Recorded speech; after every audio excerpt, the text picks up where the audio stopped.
Hello and welcome to Little Champs Learning. In this video, particularly we will talk about multiplying decimals. There will be two cases we will see, one with whole numbers and the second condition we will see multiplying decimal with decimal numbers. Multiplying decimal is same exact process how you multiply whole numbers except for the end. When we have our answer and we need to make sure we need to place decimal in the correct place. So if you know the process of multiplying whole numbers, you have an added advantage here. In multiplying decimal, you don't have to line up your decimals as you do in your addition and subtraction of decimals. Multiplying decimals can be done without lining up decimals. It is completely different from addition and subtraction. When you want to multiply decimals, there are basically three steps which you need to follow. Number 1, ignore decimal point. Number 2, multiply as usual as you do in your whole numbers. Number 3, place decimal in your answer as it was present in the original question. Let's see the type 1, which is multiplying decimal number with a whole number. So let's see with an example. If you have 16 times 0.7, number 1, you ignore the decimal. So now you can rewrite the question as 16 times 7. When you multiply 16 times 7, you get 112.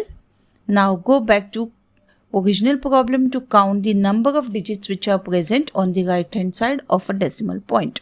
So when I go back to my original problem, I find that I have one digit which is to the right hand side of decimal point. So I'm going to place the decimal exactly the same place. So I have 11.2. So I have only one digit after a decimal point. So my answer is 11.2.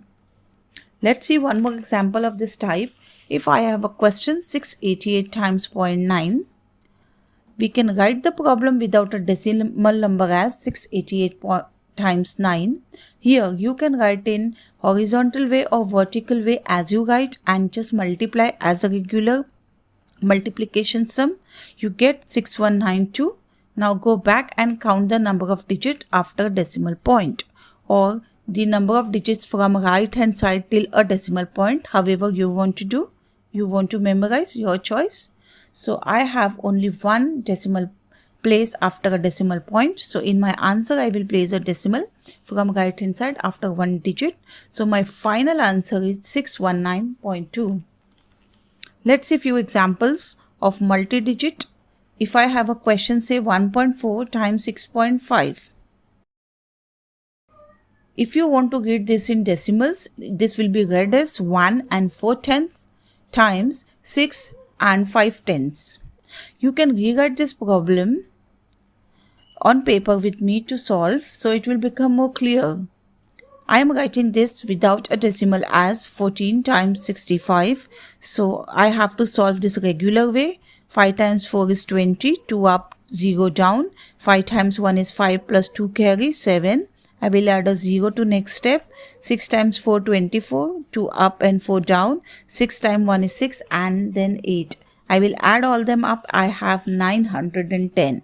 But this doesn't look like the answer of my original question, which is 1.4 times 6.5. I will count the number of digits to the right side of decimal, and here I am finding that after a decimal point I have two digits. I am going to place my decimal point exactly two digits after a right hand side. So my final answer will be 9.10.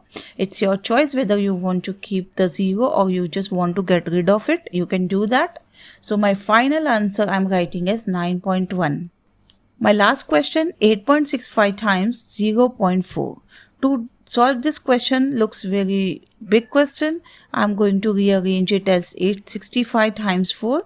I will solve it. I will get 3460 as a regular multiplication.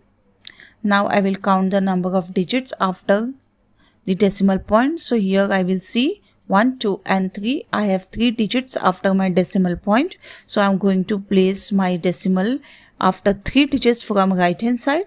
So 3.460 is my final answer. Let's see 46.2 and 3.78. Now solve this as you do regularly. Go back to original problem to check how many numbers are there after the decimal point. 462 times 378 is quite huge sum. At the end you are getting 174636, and when you count, you finding it, you have 3 decimal places after a decimal point. So 174.636 is your answer. If you are liking my way of teaching, kindly do like my videos because that means a lot to me. If you have any query about this video or any other video, please write that in comment box. I will definitely answer it, and kindly do subscribe to my channel to motivate me. That will really help me.